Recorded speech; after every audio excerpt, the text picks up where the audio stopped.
I'm saying is, it's an inevitability that this tool, this intelligence, is going to be part and parcel of our lives and creative work.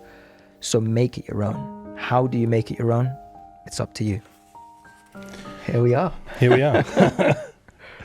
Hamza, thank you for joining us to talk about image generation. There are questions about AI. We're hearing about AI. We're having endless conversations about it. What made you want to write this book, particularly now? My last book, Drawing Attention, sort of came as a response to the zeitgeist that I think social media is to the design professionals and architecture industry, because we don't really value social media, I suppose. And so that whole book was came about probably because of COVID. There was this weird window. I think I even remember you during COVID. So people became influencers Completely during COVID, and that was the catalyst. COVID was the catalyst for that book, because everybody was on social media, and suddenly everyone's an influencer, and everyone's, got a brand of some kind. And then I think the zeitgeist of this is, obviously, we're going through a massive other disruption, not COVID, but it's artificial intelligence. So I think opportunities come from disruptions. And in this case, AI was a massive disruption. I found myself in a unique position with my background in art, in architecture, in the social media space, or whatever that is. And then on top of that, in quite a sort of renowned practice, being able to experiment with artificial intelligence in what I think is somewhat of a unique way. Yeah. And that was really I think the breeding ground for this. How much of an evolution then is it of the social media age? Because obviously technology has brought these conversations forward. We're learning about a new tool every week that's pushing the AI thought process forward. Obviously, so much of the images that come out of the AI, the image generation that we're talking about, has a hand from social media. Where does that draw from your previous work? Well, I made I think quite an interesting argument in the book about that point specifically, which was, it shows you've read it, is I honestly feel that the whole social media, the image obsessed, which, by the way, the reason the book's called Image Generation is because there's a play on words that we are the generation of people obsessed with images who have now been completely taken by this image generation technology. And I think that is actually the sort of the umbrella context of what is what the premise of this book is. So that, because if you think about it, if it wasn't for a generation who are hungry for content to post on TikTok and Instagram and everywhere, a tool that made creating images and content so easy, so seamless, dangerously easy at times, I don't think would have caught on as much as it has. So I think these are sort of symptoms of previous zeitgeists. Completely. And then on top of that, I made another argument in the book about, at the end of the day, valuing or being obsessed with images, or what's known as ocular centricism. That is not a new thing either. That's been going on for as long as arguably humans have existed. We've always used visual modes of communication to communicate to the world, to represent, to get ideas across quickly. So a tool that is now where you're able to take an idea in your head, type some words in, and then get exactly what was in your head, is making people go a bit crazy. Obviously, there's a whole ream of people with a negative view on AI. There is this AI slop term which is bandied about.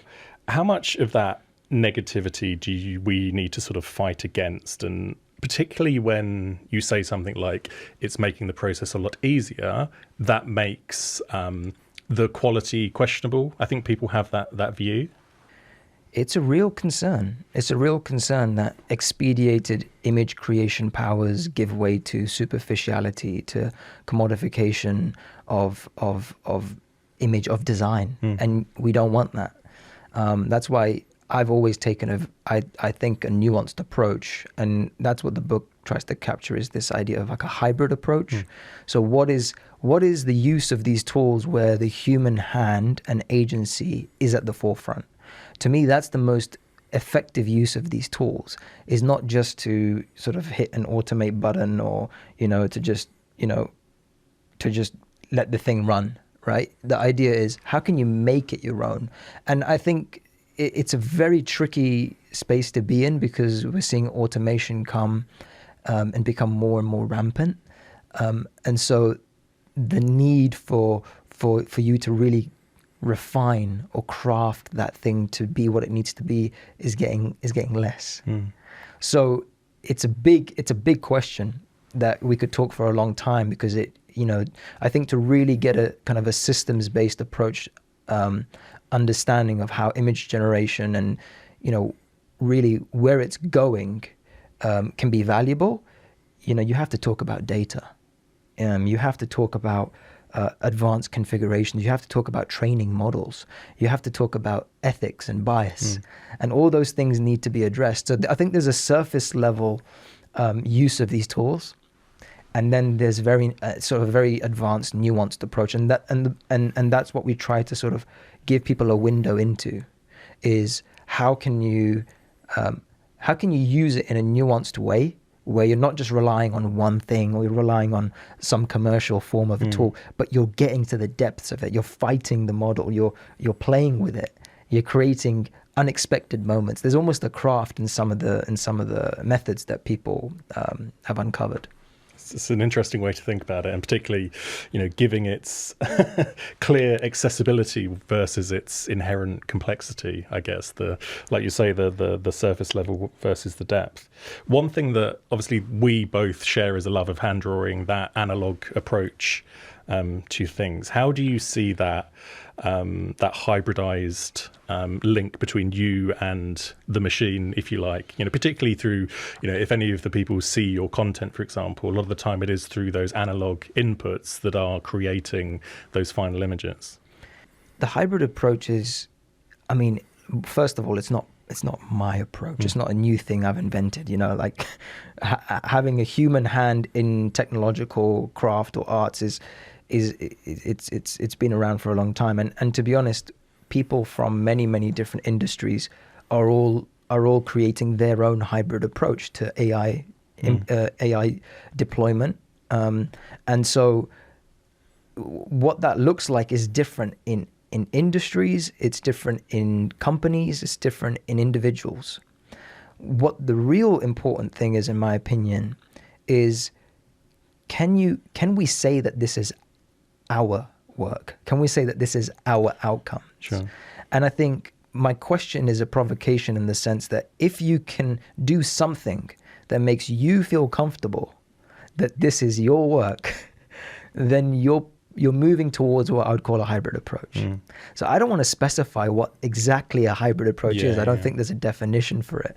I think it's, if you're moving towards something that can allow you to feel a sense of agency and ownership, that to me is the way we're going to actually coexist with this as creative people. And look, the book is also showcases maybe a dozen approaches that people have taken that perhaps gives them the license to call this a hybrid or their own approach.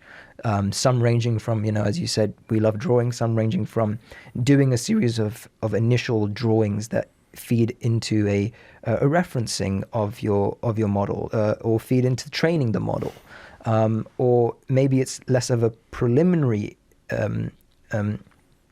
sort of interjection into the process, but rather an intermediate interjection. So you've used the AI to get to a certain point, and then you come in and manipulate the results and craft them and refine them. What I'm saying is, it's an inevitability that this intelligence is going to be part and parcel of our lives and creative work. So make it your own. How do you make it your own? It's up to you. With that in mind, let's focus on some of the contributors to the book, because obviously it's through your words, but also you as an editor have introduced a number of people that are doing interesting and forward-thinking work in the AI space. How did that come about? How did you find these people that you wanted to collaborate with? I relied on the algorithm in some sense, but no, I mean, there was some process of selecting a diverse group of people who represented all different parts of their career and education and experience. We have people who are, you know, in Forbes magazines and traveling the world being, you know, celebrities in the book.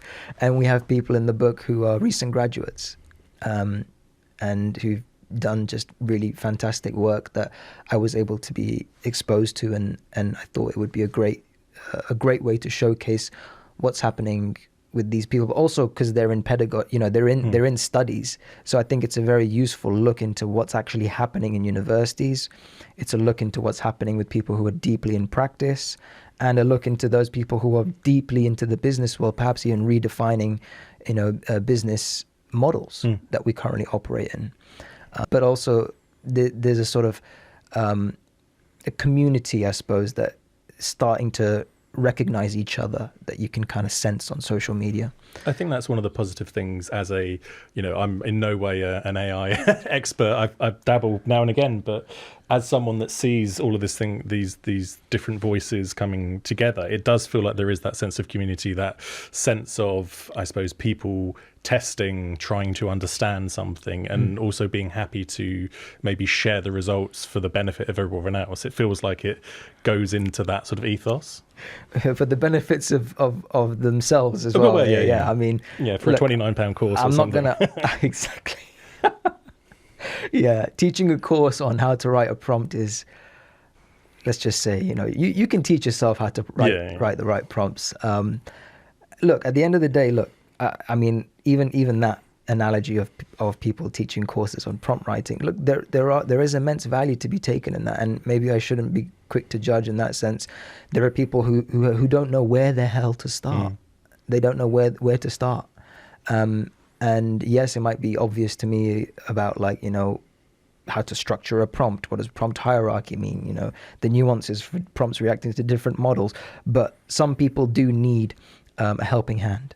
So again, I think that also speaks to the previous point about that diversity of people. There are some people doing insanely advanced things, configuring their own, you know, tools and scripting so that they can create new softwares. I mean, Carlos Banyan, who's featured in the book, he's actually showcased the pre-build to what is now a new software that he's launching. Right. And so that prototype is actually in the book, some of the stuff he was testing and experimenting with. We've got people in there who are, you know, training AI models, fine-tuned models, so that they can create really bespoke work based on their own drawings and data, all the way down to people who are just using Midjourney in novel and new and interesting ways. So I think that community is definitely a rich one, but it's also a bit smoke and mirrors at time, if I'm honest. In terms of the way the book's structured, it's as much kind of a primer, a series of essays that kind of look at AI, image generation, things like that. But it's also got a series of almost tutorials from people, you know, explanations of how to use the tools. So in many ways, it's as much a workbook for people to understand the process. How does that sit with you as the editor of the book, particularly given the speed at which things are advancing? This is a big point of, I think, tension that I, you know, before the book launched, I was biting my nails, just like, oh no, there's Flux Context is out, Nano Banana. Everyone went Nano Bananas over Gemini 2.5, as it's called now. But we knew from the start that tools are going to continue to develop, and they're going to, by the time the book comes out, there are going to be things in there that are, you know, maybe not the latest models or whatever. But you'll notice that it's not an instruction book on here's the tool you need to save your life. It's the workflows that are shared in there with the step-by-step process are actually workflows that demonstrate an approach to using AI technology, digital tools, handcraft. And so bringing that all together, what I'm trying to get across to people, and what I think the contributors did an amazing job at, is showcasing how do you approach the use of artificial intelligence tools and incorporating that into your workflow in a successful way that makes sure your design agency is at the forefront? Right. So yes, there's no nano banana in the book, but you can infer that if you used X or Y tool with this approach, you would get really beautiful results, really beautiful serendipity in the way you design. Open your design and creative process up in ways you haven't before. To me, that's really the exciting part. Is these are, for anyone who loves creativity, I think they're also open to experimenting with completely new approaches.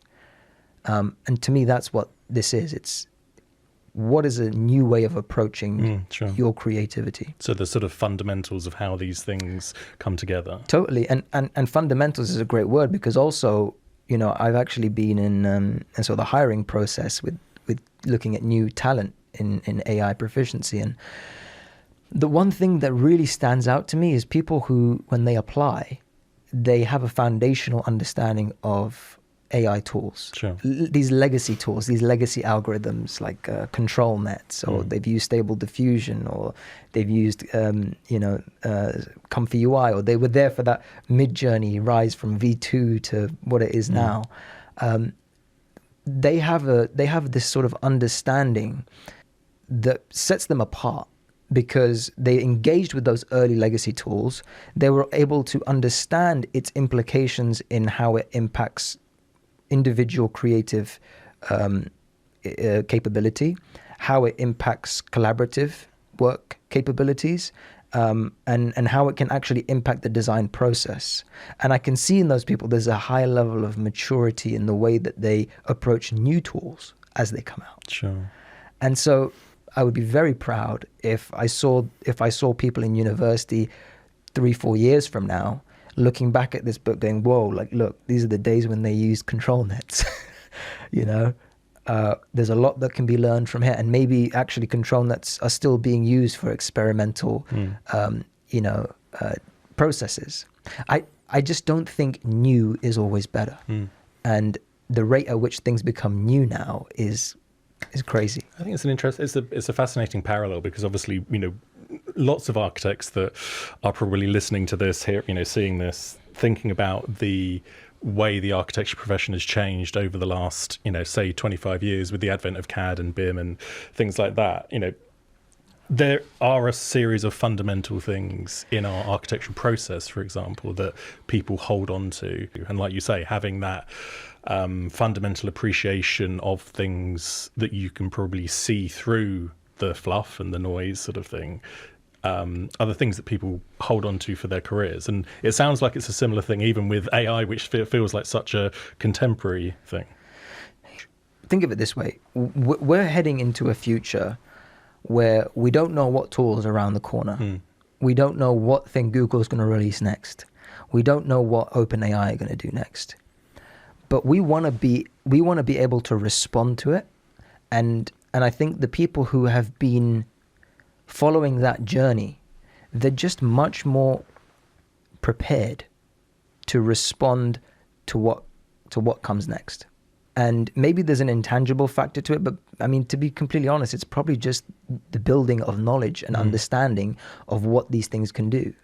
And so I'll be honest with you, I act like the main target, if that's the right word, the main people or person I had in mind writing this book was the people who felt lost in the storm of AI and how fast it kind of flew by.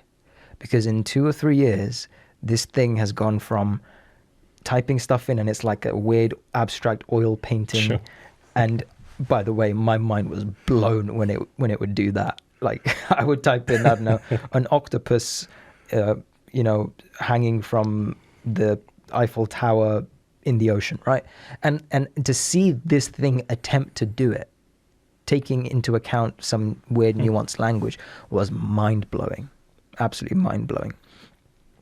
And so now we've reached a point where you can talk to it as if, in natural language instruction to, create anything you want in any style you want with any fidelity and medium you want. And then you can infinitely then edit and instruct and refine it. So it's been a huge leap.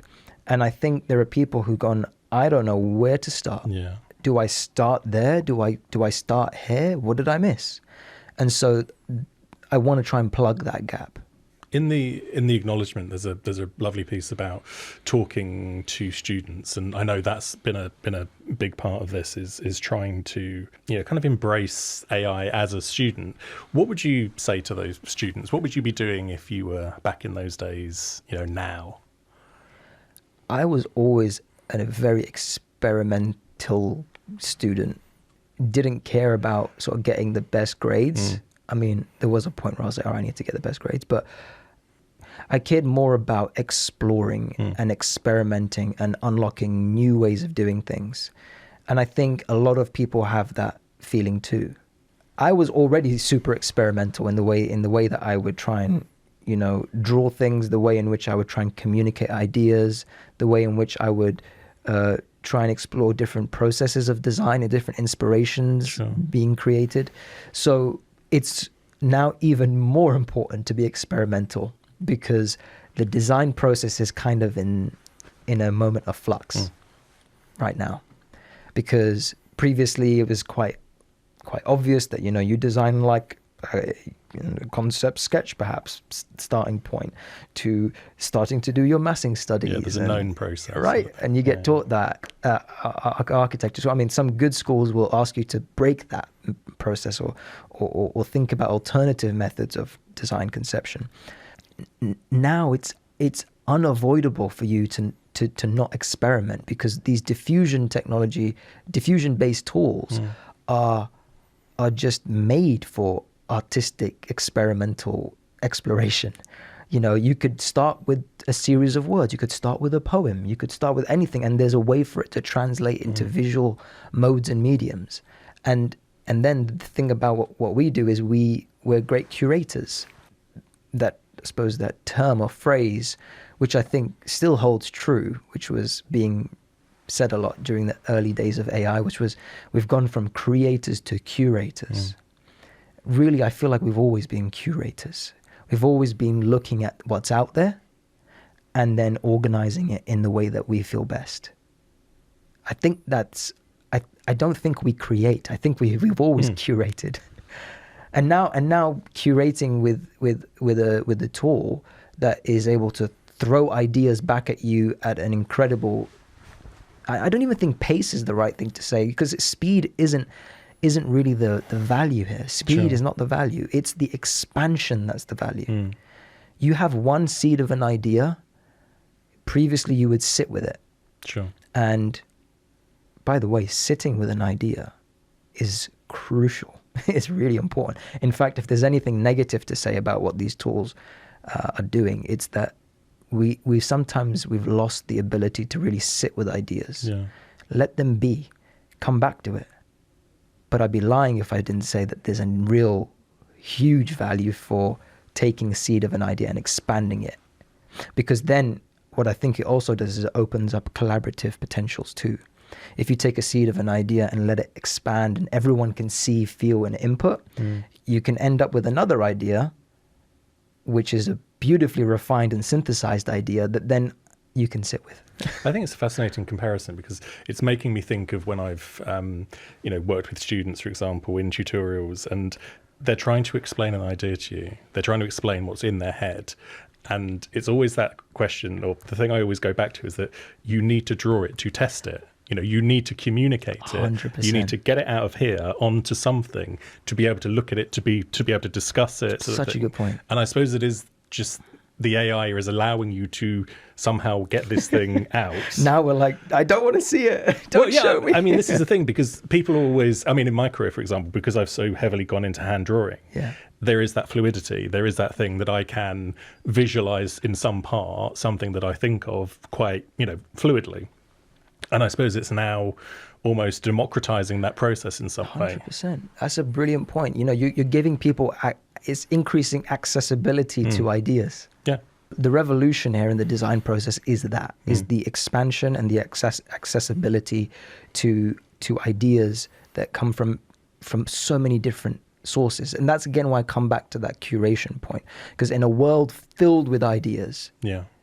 curating, expert curation is the next top skill, in my opinion. I'm just going to get that. So we've spoken a lot about the image, the generation of said image, but a lot of the questions in architecture which make architecture infinitely complex is the actual design of the building. You know, it's not just the superficial image, and, you know, some of the naysayers may put that against the AI process. In one of your essays, you talk about the future of the design of the building itself, how that side of the AI process is probably evolving slower in that sense. And I really wonder, and, you know, probably lots of architects out there that are thinking about this, what does that look like? What does the future of that side of things look like? And how do the front and the back end start to join up for a new process?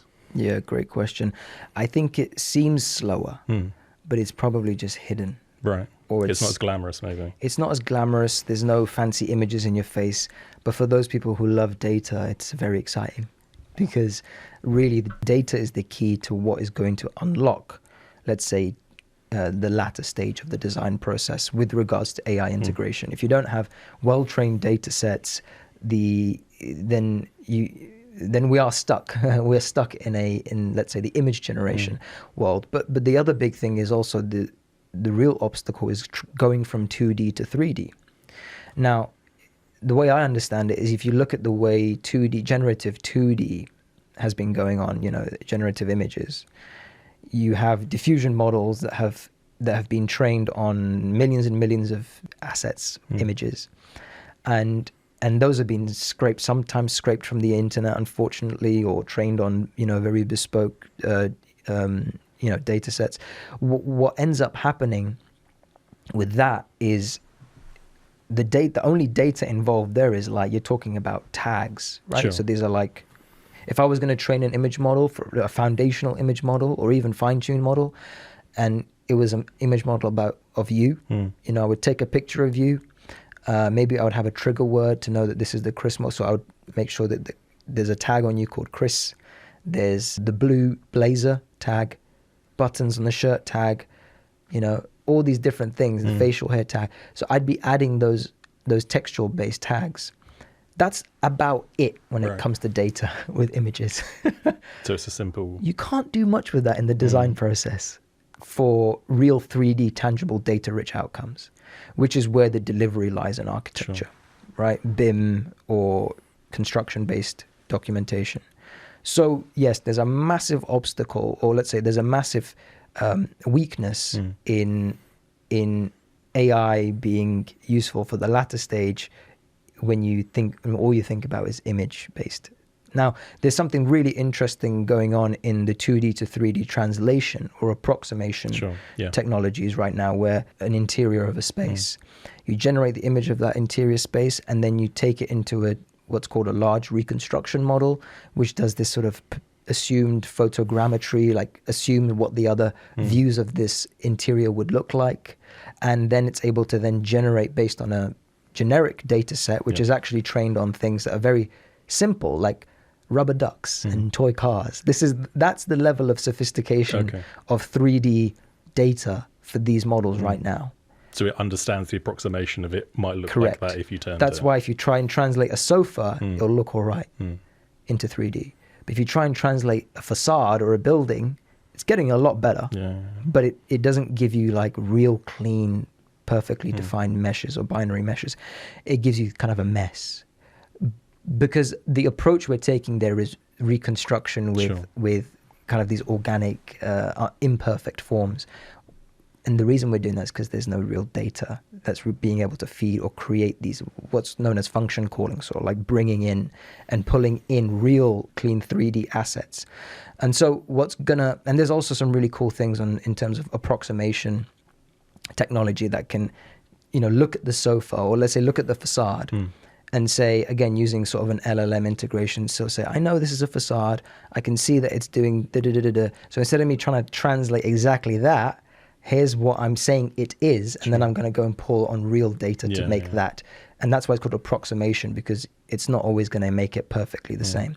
In order to get to that next level of 3D, generative 3D, we need another leap in let's say, the power of AI, the inference power, the chips, NVIDIA. We need them to go one step further. The thing is, they're going to do it.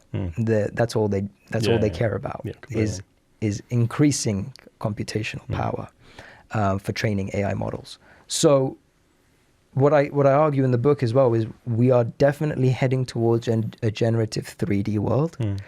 And that means data and training your own systems to be trained on the buildings you've designed. How do we organize our data in a way that's going to be valuable in a world of generative 3D? So we're not there yet, but I think we're heading to that future quite fast. And the dream would be that's looking at data sets that understand environmental factors and design parameters and stylistic parameters all in one sort of process. That's why it's so hard. Because the amount of things that you need to infer upon are extensive. Like you said, from the environmental to the structural to the cultural, right? But really designing those data systems is a huge need for the future. So, it's one thing I think in universities should almost be compulsory learning now in courses going forward, is understanding data systems, how to organize and implement data in the age of AI and generative 3D. By the way, generative design has also been around for a long time, but what we're looking at is a much more intelligent system that can be trained on a lot more data. Now, another really interesting space in, let's say, the latter stage technical is looking at softwares that can sort of bring loads of other softwares together, as opposed to trying sort of to create this new killer Revit, right? The AI Revit. That's why we probably haven't seen, the next big thing in BIM technology is because the answer doesn't lie with just one thing. The answer lies with how can we create our own, data repertoire that is beautifully engineered and structured on our data and the things that we care about. And then we create a system for which it can tap into, or that system can tap into our data again. Ethics, policy, confidentiality, all these things are going to be huge for learning in the future, or learning now. So it's a much more involved discussion. But the thing is, I think the reason I think image generation is so pertinent to even that is because those two things are going to have to connect one day. Completely. And I think that, that approximation, reconstruction of meshes and whatnot, and that, function calling that I described with the generative 3D asset, they're probably going to be able to make some sort of connection. And we might live in a world where it's not just type in something, get an image of an interior, suddenly it's a 3D model. No, we'll go, okay, now it's not a 3D model. Now it's actual built assets, and it can come to life. Here it is. Because, by the way, AI is also coming hard for the construction industry and robotics and manufacturing. So the whole thing is going to be laced with, AI, supercharged AI systems. And I think that's just obviously that's my view, and I think the evidence shows that. And we got to be ready to be the people who can connect those dots in the right way. It's fascinating. As part of your role with Gensler, for example, what are you learning in these spaces? Because obviously one of the things that you are doing is actually kind of practicing what you're preaching. I've learned some incredible things at Gensler. I've learned so much. The real big thing is coming at this from a zoomed out lens and really asking what's important, because we have so many incredible designers and professionals. I think we have almost 6,000 people at Gensler globally, and really making sure that we think about how we can preserve our value as creatives and designers has been top of mind. That's why I say like my focus has been on crafting AI solutions, human-centered AI solutions, with an incredible team. I see my whole team as mentors to me. Some insanely smart people. And I just feel lucky that I can work with these people every day, who are teaching me about the importance of data. I wasn't able to kind of get into that world until I started working at Gensler, teaching me about the importance of how to put creativity first and scaling it. Scalability is really important. Not just because even if you think about the way we design, right? Doing something from an individual perspective and coming up with the next best method is great. It's good. But if it's not accessible and if others can't do it, then it just becomes this thing that kind of benefits you and benefits these amount of people. But if you're able to make a collaborative effort, a tool or a process that many people can be part of, then to me that's what's super value. And I can see that impact at Gensler.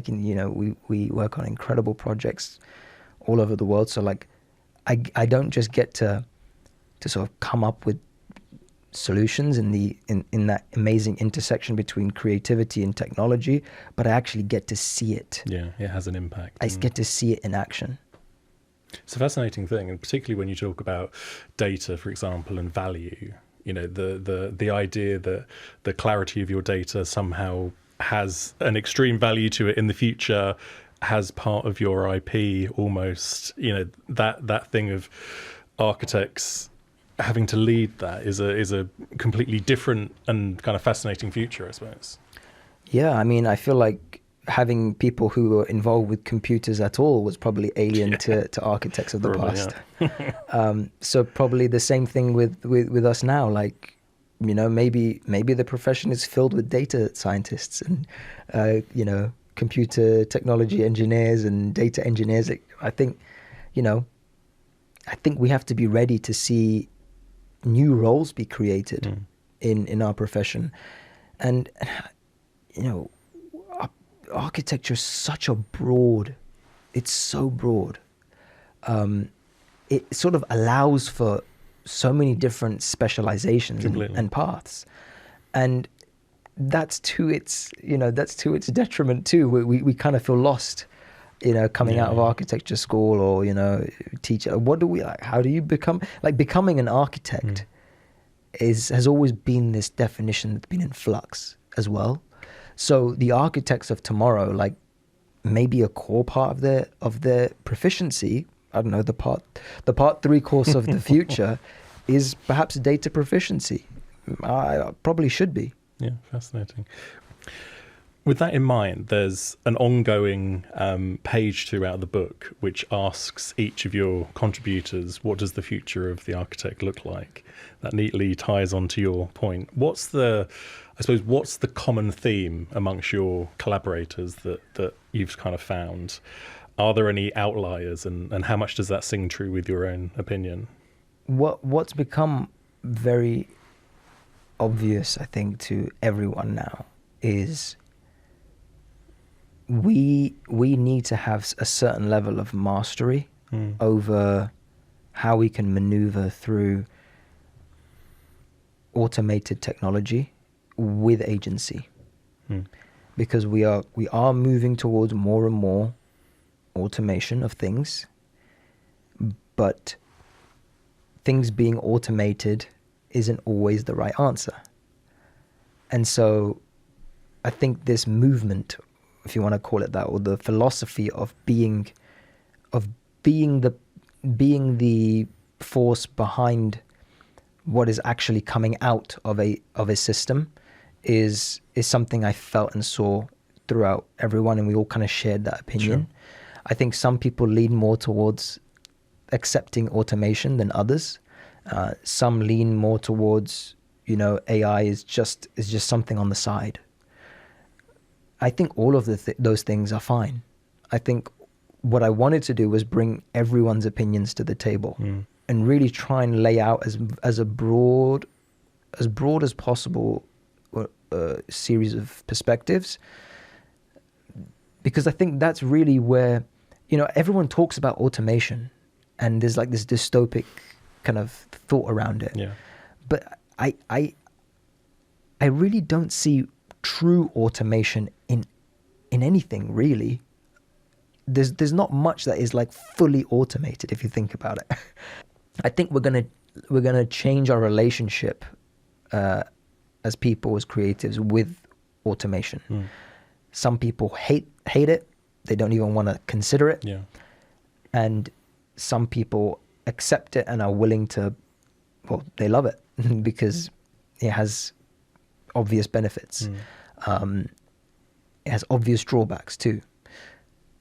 But I think our relationship with automation is going to be a really interesting one as time goes on. But yeah, really, all the people in the book have an understanding that regardless of whatever level of automations there are, that they are confident that their creativity can be involved in it. Sure. So there's still that sense of authorship over the work. Yeah.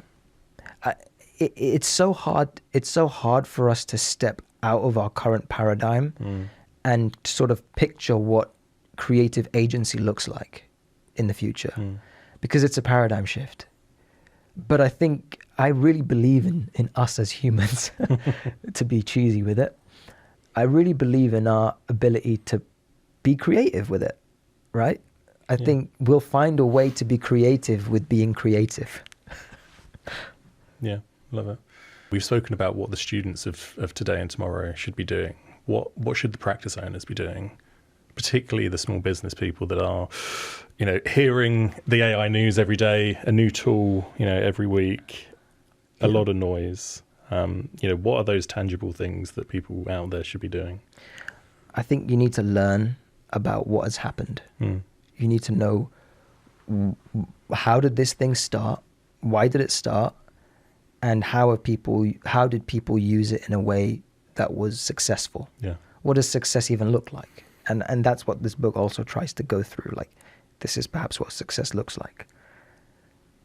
Once you can understand what's going on, I think you then get to a place where you can start to think about your own position. And knowing exactly, or knowing roughly, what you stand for and what you want to deliver is always the best starting point.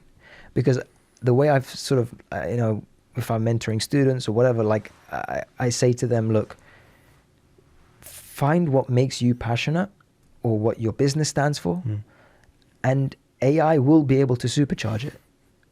And but it's not always going to be the same AI approach that everyone else has. And personal. That's the beauty of it, is you got to find your own way of utilizing the cutting edge technology of today. And in a world where it's become so accessible, to not have found a way to integrate artificial intelligence into what you do best it's a missed opportunity. And that requires a level of education, of educating yourself on what's there. And by the way, you almost have to sort of like get to the point where you're now confident to watch what's coming next, because we're all here watching. Tomorrow we're going to learn something else. And so that I think you've got to catch up and then be ready to learn every day again.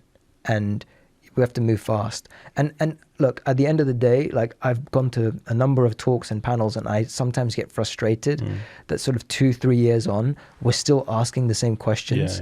Like people are saying, should we use AI? How should we use AI? How can we use AI successfully? I think, look, if it's taken 3 years for you to still be asking that, something's missing. I think we should be reaching a point now where we're asking more nuanced questions.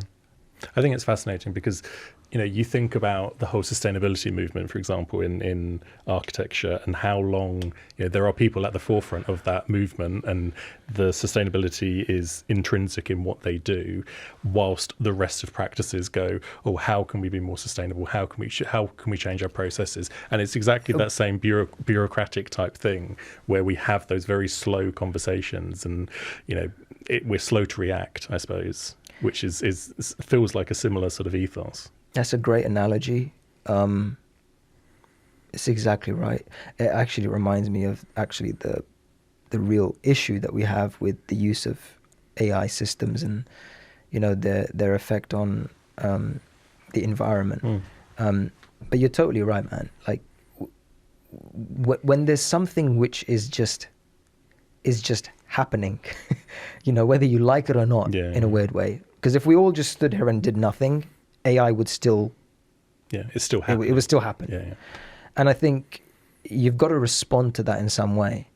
And look, I think we also get a bit fatigued, as architects and designers, of all the stuff we need to already know. Yeah, and then it's like, what, now I have to know all of this? Yeah. It's like, come on. Like, this is again why I feel like finding really what works for you as an individual or as a brand or as a business person, whatever.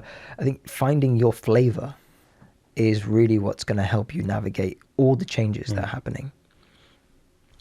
I take a lot of hope in all of this sort of conversation personally, but there's a essay at the end of the book which talks about a future. It's a really nice idea to end the book in a sort of fictional in a fictional story. It imagines a future of 2040 where the character is experiencing this hybrid world. I wonder, I mean, we'll leave it to the people to read the story, but I wonder how hopeful you are in all of this and where you see that question of authorship and, machine in the future. I prefer to be an optimist with a hint of realism. Yeah. There's a moment to be a hardcore realist, and there's moments to dream. Yeah. And there's also moments to maybe be cautious. I find that I dream a lot. I'm a dreamer. I think there are dreamers and builders, by the way, in architecture. I always say that. I think in architecture there are people who want to dream all the time, and there are people who want to build all the time. And I like to kind of if I'm ever with students, I can see who the builders are and who the dreamers are. I think having a healthy balance of caution and optimism is the right way to do it. There's so many unknowns in what the future is unknown and even more unclear to us because of how fast things are moving. I wrote this fictional story at the end, actually in a way to just picture all these technologies in use in a potential scenario. So this story of a lady called Mila, who's a design director. It's actually the name of my daughter. Yeah. You can tell I was brainstorming names during the book. Whilst doing bedtime. Yeah. And she goes through what is quite an inspiring day of technology integration and use. And I just wanted to sort of lay out all the things that seem to be on the bleeding edge in what was being described before in the book in a future scenario. So you can actually see the stuff that's been talked about in its perhaps future form. There is a problem that happens in the middle of the story where they have to address. So it's not all, super optimistic and, it's in the future of a world continuing to struggle with climate change and the unpredictability of weather and storms, which is something that we're facing already. And so how they respond to it is also part of the key thing in the story in my head. But really you can see at the end, some might interpret it as a very happy ending, but others might see that there's maybe a bit of a twist. If you can catch it. You mentioned optimism. There was a great interview that I did a couple of weeks ago where the architect said to be a good architect, you need empathy and optimism. And that really resonated with me. How do you see that in a world of AI? You know, an AI tool which potentially has a limited amount of empathy. Maybe that's the human aspect, the optimism from us, from the future. It further captures the argument that I made about a hybrid approach, because AI has some serious biases in it, you know, and no matter what, there will be biases. No matter what, there will be biases. And so you do need someone in the driving seat who is a human, who has a social maturity of social maturity, socio-empathetic, emotional maturity, human, who can look at that and assess and re-guide and refine. And actually what I've found is the people who have been engaging with AI systems have actually been thinking about inclusivity, have been thinking about representation, have been thinking about sustainability, even more so than they have before, because they're now dealing with the active effort in making sure things are not misrepresented. And so it's actually increasing weirdly. I see with people engaging with, let's say, diffusion tools and image generation tools or any sort of generative AI, even LLMs, their critique kind of comes back to the curation. Yeah. Expert curation is also expert attention to human values and ethics. It's a fascinating thing because obviously we all have our own built-in biases. We all have our own inherent, in terms of representation, in terms of our views, in terms of things that we seek as culturally important, sort of thing. And it's interesting to sort of speculate on whether a data set from AI could be maybe less biased in that way. I think it doesn't bring the baggage of our personalities. I think that's possible too. And there you go. You've just laid out a creative use of AI, like that's a very creative analogy in the sense that if you think, actually, if we bring together a group of people who have very different perspectives, use a generative AI model to synthesize everyone's perspective into a new kind of hybridized or a new synthesized perspective. I love it. I suppose that's the thing with architects, isn't it? Everything is a design problem.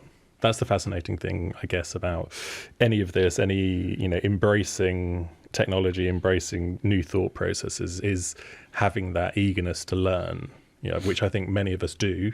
Lots of people, I think, moving to their careers and kind of struggle, they reach a certain point and then, they don't want to change their mind about anything, they get set in their way, sort of thing. But I like to think I'm probably in the optimistic sense. A lot of architects, a lot of designers have that optimistic thing. They're excited about the future. They're excited about a new way of working, I suppose. Yeah, it's also, I think we've maybe gone past the excitement and like the initial buzz of it all, and we're now like at a stage of just acceptance that this is here, and what do we do with it? And again, as new disruptive automated tools become available and we then continue to reconsider what we do and how our design process changes, we continue to come up with new creative ways of doing things. And I just think we always will be able to find a creative way to be creative. I just believe that we will. And look, let's talk counterculture, for example. We may reach a point where actually the AI is not the valuable part, and actually what people value is the complete absence of technology. And then we'll be doing podcasts about that. I just think we need to be aware of what disruptions are going on, how we can make the most of them in an ethical and an appropriate way, and then try and be a few steps ahead of the game so that we can be prepared for where this is potentially going. In that scenario, let's say of the people, let's say of counterculture, you know, I've been thinking about that more and more, because I don't know if you've ever been in the situation where someone sent you an email and you can clearly see it's from ChatGPT, or I've been on a phone call recently with people on a helpline or whatever, and it's quite obviously an AI assistant. Yeah, yeah. And I actually felt insulted. And I didn't think I would feel that way. Yeah. But I actually took the call and I was like, I actually feel like you've insulted me by giving, like, I was like, give me a human. I was saying to the bot, I need to speak to a human. And it was in that moment I realized, oh, wow, like I can see how people might perceive others using AI. And I think that is an example of a silly way to use artificial intelligence, because that should be a human thing to do. Look, I get it. If, you know, that helpline needs to get through it, they're able to now deal with loads of different people's problems. But if the whole point of your helpline is to help humans with human problems, you want to speak to a human. And so I think, look, there's going to be scenarios where clients want human design. They might be like, that might be the most important thing to them. The same way there are clients now who are saying, I want AI in my design. And that's the most important thing to them. It's a fascinating point about value and authenticity, you know, the question over authenticity and that human connection. I always question the sort of value proposition in terms of, you know, does a client come to you and say, oh, I want some money off because I know you're using AI? You know, that mindset of you have sped up your process, you have, you know, changed the way, you know, you're doing things. I want to see some return on that benefit. There's real risk in that. And I think, look, that's where the AI maturity comes in, where you say, look, okay, someone has actually designed a system which is meant to accelerate certain processes and therefore create value add in a way that is highly tuned for efficiency. And then where the value lies is in the system they've trained. They're in a position to charge more for that, even if it's a simple push of a button, right? So I think there's a lot of business mentoring we need because we've always been a profession who's raced to the bottom. And that's a real problem. We need to find a way to show value add in this profession, seriously. And I think AI represents a massive risk in that area, but also a massive opportunity if you do it right. And you look at that example of what I said, like maybe a client in the far future wants no technology whatsoever. I want this to be the most human thing possible. Or they say, actually, I want this thing to be fully AI so we can make efficiency gains like they can't imagine. I think the middle ground is actually a really fascinating one, which is humans powered by AI in some of the most, in a very nuanced way. Like, to me, that's the biggest value add. All the power of artificial intelligence with all the agency of humans.